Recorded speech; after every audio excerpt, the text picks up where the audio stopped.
اثر کیا اس پہ کہ ایک دوسرے کو کہنے لگے خاموش ہو جاؤ، خاموش ہو جاؤ، یہ بات عمدہ کلام ہے۔ ہم مسلمان ہیں اور ہمیں یہ پڑھا جا رہا ہے، اپنی بات میں لگے۔ وہ مشرک تھے، وہ کافر تھے، جن پر اتنا اثر ہوا۔ آج ہم گرامی مسلمان ہیں، اس لیے ہمارے اوپر قرآن کا تبلیغ اللہ فرماتے ہیں وَإِذْ صَرَفْنَا إِلَيْكَ نَفَرًا مِنَ الْجِنِّ يَسْتَمِعُونَ الْقُرْآنَ فَلَمَّا حَضَرُوهُ قَالُوا أَنصِتُوا فَلَمَّا قُضِيَ وَلَّوْا إِلَىٰ قَوْمِهِمْ مُنذِرِينَ۔ تو آپ نے سنا ہے مسلمان ہو گئے، اللہ کے نبی صلی اللہ علیہ وسلم سے کچھ تعلیمات حاصل کی ہیں، پھر واپس چلے گئے اپنی قوم کے پاس، مبلغ بن کے چلے گئے۔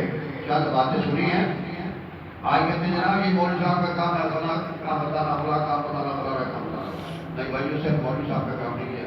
اللہ نے تو دنیا کا دی ہے، اللہ نے دماغ دیا، دنیا کے معاملات میں تو باریک بینیوں میں چلے جاتے ہیں۔ جہاں یہ دین کا معاملہ آتا ہے اور کہتے ہیں یہ مولوی صاحب کا کام ہے، ان کا کام ان کو سنبھالتے ہیں۔ جبکہ اللہ کے نبی سے فرماتے ہیں کسی کے بعد میرا ایک فرمان بھی ہے، اس کا کام ہے اس کو آگے پہنچانا، اس کی تبلیغ کرنا۔ اس آدمی کا کام ہے جس کے بعد ایک رسول اللہ صلی اللہ علیہ وسلم کا فرمان ہے۔ تو یہ جنات تھوڑی دیر کے لیے مسلمان شرک سے پاک ہوئے، اسلام قبول کر لیا، مومن بن گئے۔ چند باتیں اللہ سے سب سیکھی تو قوم کی طرف نبی مبلغ بن کے چلے گئے۔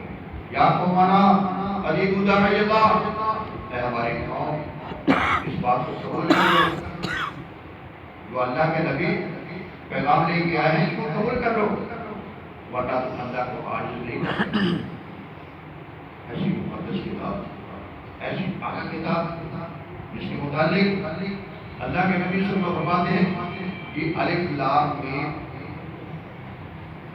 آپ کہتے ہیں یہ ایک حرف ہے، نہیں بلکہ یہ 3 لفظ ہے، الف لام میم۔ الف کا 10 درجے بلند، 10 منافع اور 10 نیکیاں۔ اسی طرح تینوں لفظوں کے 30 مفاد جو ہیں انسان کو حاصل ہوتے ہیں۔ جو آدمی میرے رکوع پڑھتا ہے، رکوع پڑھتا ہے، رکوع کتنا عالم ہوگا، کتنا ثواب ہوگا۔ اسے اللہ سے دعا ہے اللہ کو اٹھا کے لیں۔